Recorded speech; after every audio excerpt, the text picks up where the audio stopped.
नमस्कार, आपका नए और प्रेस वीडियो में हार्दिक स्वागत है। सभी पेंशनर्स, केंद्रीय कर्मचारियों, राज्य कर्मचारियों के लिए बड़ी खुशखबरी है। जी हां, सैलरी, पेंशन तथा महंगा भत्ता में सरकार से बढ़ोतरी पर सरकार से ऐलान को लेकर बड़ी खबर आई है। साथ ही सभी पेंशनर्स व कर्मचारियों के लिए भी 5 बड़ी खबरें आ चुकी हैं, जिसकी पूरी जानकारी आपको सबसे पहले इस वीडियो में देखने को मिलेगी।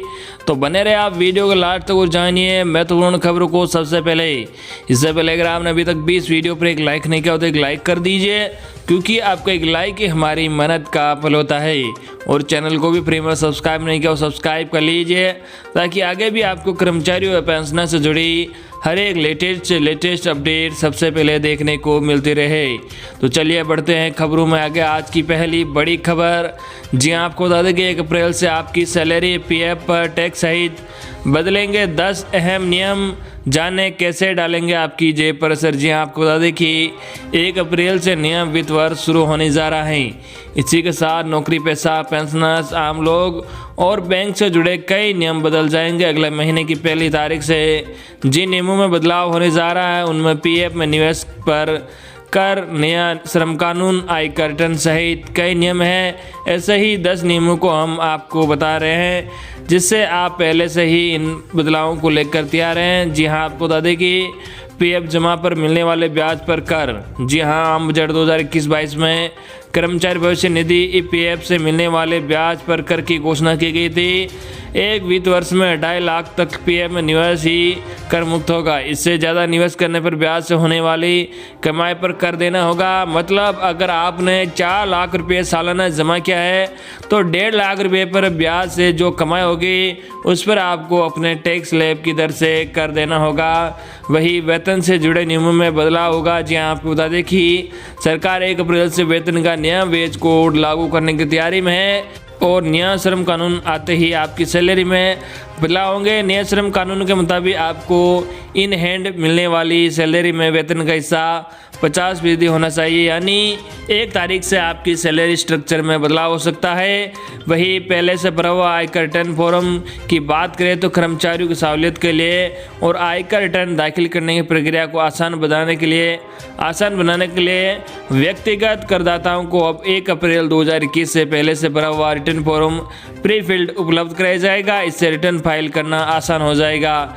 वही वरिष्ठ नागरिकों को रिटर्न भरने से आज़ादी। जी हाँ, आपको बता दें कि 1 अप्रैल 2021 से 75 साल से ज़्यादा उम्र के नागरिकों को आयकर रिटर्न दाखिल नहीं करना होगा। ये छूट उन वरिष्ठ नागरिकों को दी गई है जो पेंशन या फिर एफडी पर मिलने वाले ब्याज पर आश्रित है। इसके अलावा आय स्रोत वाले वरिष्ठ नागरिकों को रिटर्न दाखिल करना होगा। वही आपको बता दें रिटर्न नहीं बनने पर 2 गुना टीडीएस। जी हाँ, सरकार ने आयकर अधिनियम के सेक्शन 206 AB में बदलाव किया है। इसके तहत अब आईटीआर दाखिल नहीं करने पर 1 अप्रैल 2021 से 2 गुना टीडीएस देना होगा। नए नियमों के अनुसार टीडीएस और टीसीएल करें 10 से 20% होगी, जो कि आमतौर पर 5 से 10% होती है। वही आपको बता दें कार में ड्यूल एयर बैग होना जरूरी। जी हाँ, 1 अप्रैल से कारों में सेफ्टी मानकों में बदलाव हो रहे हैं। ब्राइवर के साथ साथ बगल वाली सीट के लिए भी एयर बैग लगाना अनिवार्य होगा। वही बेकार हो जाएगी इन बैंकों की चेकबुक। जी हाँ, आपको बता दें कि आपके पास बैंक खाता देना bank, Vijaya bank, corporation bank, Andhra bank, oriental bank of commerce, United bank of India और इलाहाबाद बैंक में है तो आपकी पासबुक और चेकबुक 1 अप्रैल 2021 से बेकार हो जाएगी। इन 7 सार्वजनिक क्षेत्रों के बैंकों के विभिन्न अन्य बैंकों में विलय के कारण ये बदलाव हो रहा है।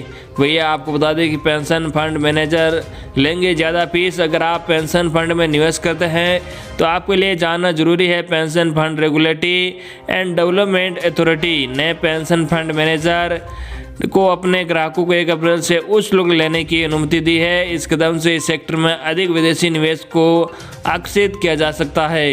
वे आपको बता दें कि छुपा नहीं पाएंगे अपनी आय। जी हाँ, अभी तक पैन कार्ड की वजह से सैलरी और प्रोविडेंट फंड जैसी चीज़ें ही ट्रैक हो पाती है, जिसके कारण म्यूचुअल फंड और अन्य कमाई सिस्टम ऑटोमेटिक ट्रैक नहीं कर पाता है। लेकिन 1 अप्रैल से जब पैन और आधार लिंक हो जाएगा उसके बाद आप कोई भी इन्वेस्टमेंट नहीं छुपा पाएंगे। आधार और पैन लिंक होने की वजह से सिस्टम ऑटोमेटिक आपके इन्वेस्टमेंट को ट्रैक कर लेगा। वही आपको बता दें कि विलंब से रिटर्न भरने का नियम बदलेगा। जी हां, कोरोना महामारी के चलते वित्त वर्ष 2019-20 का संशोधित या विलंबित ITR भरने की मियाद बढ़ा दी गई थी। हालांकि एक बार फिर से केंद्र सरकार ने वित्त विधेयक 2021 के तहत नियम में बदलाव किया है। इसके अनुसार अगर आप देरी से आयकर रिटर्न भरते हैं तो 1 अप्रैल 2021 से अधिक विलंब शुल्क देना होगा। वही आपको बता दें कि न्यू वेज कोड से किन कर्मचारियों को होगा सबसे ज़्यादा फायदा और किस पर बढ़ेगा टैक्स का बोझ। क्या आपको बता दें सरकार जल्द ही नए वेतन कोड नियमों को अधिसूचित कर सकती है, जिससे देश में बड़ी संख्या में कर्मचारियों की सैलरी स्ट्रक्चर में बदलाव होगा। वेज कोड एक्ट 2019 के अनुसार किसी कर्मचारी का मूल वेतन कुल वेतन या लागत से कम नहीं CTC का 50% होना चाहिए। फिलहाल अधिकांश कंपनियां कर्मचारियों को मूल भत्ते का कम प्रतिशत देती है, जबकि भत्तों की संख्या अधिक होती है। हालांकि जैसे ही नया वेतन कोड लागू होगा यह पूरी तरह से बदल जाएगा। कुछ मीडिया रिपोर्ट से यह संकेत मिलता है कि नया वेतन कोड अप्रैल से लागू होगा, लेकिन सरकार ने आधिकारिक तौर पर इसे अब तक घोषित नहीं किया गया है। पिछले महीने ये बताया गया है कि सरकार जल्द ही इसे अधिसूचित करने के लिए काम कर रही है। ये आपको बता दें कि मूल वेतन बढ़ने से कर्मचारियों को PF ज़्यादा कटेगा तो उनकी टेक होम सैलरी घट जाएगी, लेकिन उनका भविष्य ज़्यादा सुरक्षित हो जाएगा। इससे उनकी सेवानिवृत्ति पर ज़्यादा लाभ मिलेगा, क्योंकि भविष्य निधि PF और मासिक ग्रेच्युटी में उनका योगदान बढ़ जाएगा। गौरतलब है कि कर्मचारियों का CTC कुछ घटकों पर निर्भर करता है। मूल वेतन है, मकान किराया भत्ता है या HRA, सेवानिवृत्ति लाभ भी है और कुछ कर अनुकूल भत्ते जैसे LTC और मनोरंजन भत्ता।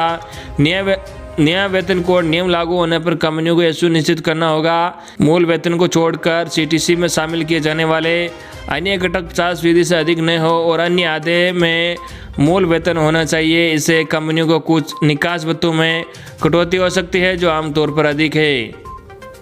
नया वेतन कोड लागू होने से क्या होगा लाभ? जी आपको बता दें कि सभी कर्मचारियों को इस कदम से लाभ होगा, क्योंकि PF और ग्रेच्युटी में योगदान बढ़ने से नया वेज कोड अधिसूचित होने के बाद कर्मचारियों को सेवानिवृत्ति पर मिलने वाला लाभ बढ़ जाएगा, लेकिन कर्मचारियों की टेक होम सैलरी काफ़ी घट जाएगी।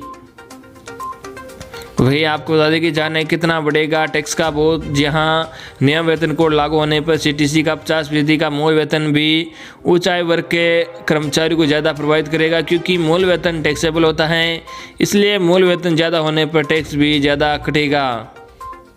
वही आपको बता दें कि एक दिन बाद बढ़ सकती है आपकी टेक होम सैलरी। जानिए वेतन के नए नियम से कैसे मिलेगा फ़ायदा। जी आपको बता दें कि पुराना फाइनेंशियल ईयर खत्म होने के बाद कई नियमों में बदलाव होने में इसमें से एक अहम नियम आपकी सैलरी से जुड़ा है।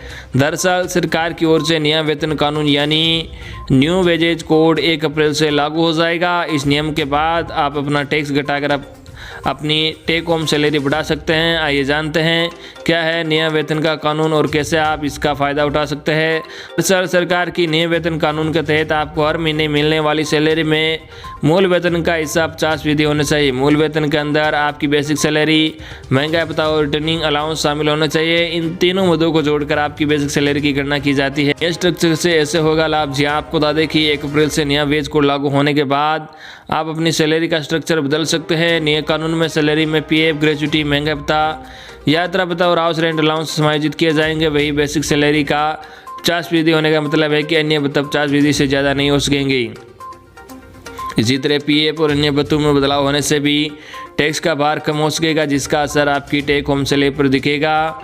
51 भत्तों को बाहर करने का फैसला। जी हाँ, दरअसल कैबिनेट में नया वेज कोड लागू करने से पहले हर पहलू की जांच की। खास भत्तों की बात करें तो कैबिनेट ने सभी 196 भत्तों की जांच करने के बाद 37 को बनाए रखते हुए उनमें से 51 भत्तों को बाहर करने का फैसला लिया है, ताकि नौकरी पेशा लोगों को भार कम हो सके और उन्होंने ज़्यादा लाभ मिल सके। वही मौजूदा दौर में किसी कंपनी में लगातार 5 साल काम करने के बाद ही ग्रेच्युटी मिलती है, लेकिन नए कानून के तहत कर्मचारी केवल 1 साल काम करने के बाद ग्रेच्युटी के हकदार हो सकेंगे।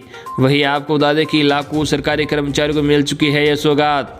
जी हाँ, केंद्रीय कर्मचारी और कुछ राज्य सरकार के कर्मचारियों के लिए हाल ही में कई अहम फैसले लिए गए हैं। इन फैसलों का असर कर्मचारियों की जेब पर पड़ा है। होली से पहले ही कर्मचारियों के लिए राहत भरे फैसले लिए गए हैं। इन फैसलों का असर कर्मचारियों की जेब पर पड़ा है। केंद्रीय कर्मचारियों के अलावा त्रिपुरा, मध्य प्रदेश, तेलंगाना के कर्मचारियों को फायदा पहुंचा है। सबसे पहले बात करें केंद्रीय कर्मचारियों की, तो इन्हें महंगा भत्ता डीए पर राहत दी गई है। वित्त मंत्रालय के मुताबिक लाभार्थियों को डीए का पूरा फायदा 1 जुलाई से मिलने लगेगा। डीए की लंबी 3 किस्तों का भुगतान 1 जुलाई 2021 से शुरू होगा। कर्मचारियों का महंगा भत्ता कोरोना संकट के चलते पिछले साल से रुका हुआ है। वही आपको बता दें कि त्रिपुरा सरकार ने कर्मचारियों और पेंशन भोगियों का डीए में 1 मार्च 2021 से बढ़ोतरी का ऐलान किया। कर्मचारियों के साथ साथ पेंशनर्स के लिए डीए में 3% की वृद्धि हुई। बात करें तेलंगाना की, तो कर्मचारियों के वेतन में 30% की वृद्धि की घोषणा की गई। इसके साथ ही सरकारी कर्मचारी रिटायर्ड होने की उम्र भी बढ़ाकर 61 वर्ष करने का ऐलान किया गया है। मध्य प्रदेश के कर्मचारियों के लिए 7वें वेतनमान का हिसाब चुकता करते हुए एरियर की तीसरी किस्त की 75% राशि होली से पहले जारी करने का फैसला लिया गया है। सरकार कर्मचारियों को 7वें वेतनमान का एरियर जारी कर रही है। वही सप्ताह में 4 दिन काम और 3 दिन छुट्टी की व्यवस्था को लेकर केंद्र सरकार ने हाल ही में अहम जानकारी साझा की है कि सरकार का केंद्रीय विभागों में सप्ताह में 4 दिन काम और 3 दिन की छुट्टी की व्यवस्था को लागू करने का कोई प्रस्ताव नहीं है। और श्रम मंत्री ने लोकसभा में लिखित जवाब में यह स्पष्ट भी किया है। तो ये थी आज की सबसे लेटेस्ट खबरें जो हमने सबसे पहले आप तक पहुंचाई है। आई होप कि आपको आज की हमारी खबरें पसंद आई होगी। इस वीडियो पर ज़्यादा से ज़्यादा लाइक और इस वीडियो को ज़्यादा से ज़्यादा आपको मिलने वालों तक जरूर शेयर करना, ताकि ये न्यूज़ सबसे पहले आपके मिलने वालों के पास पहुँच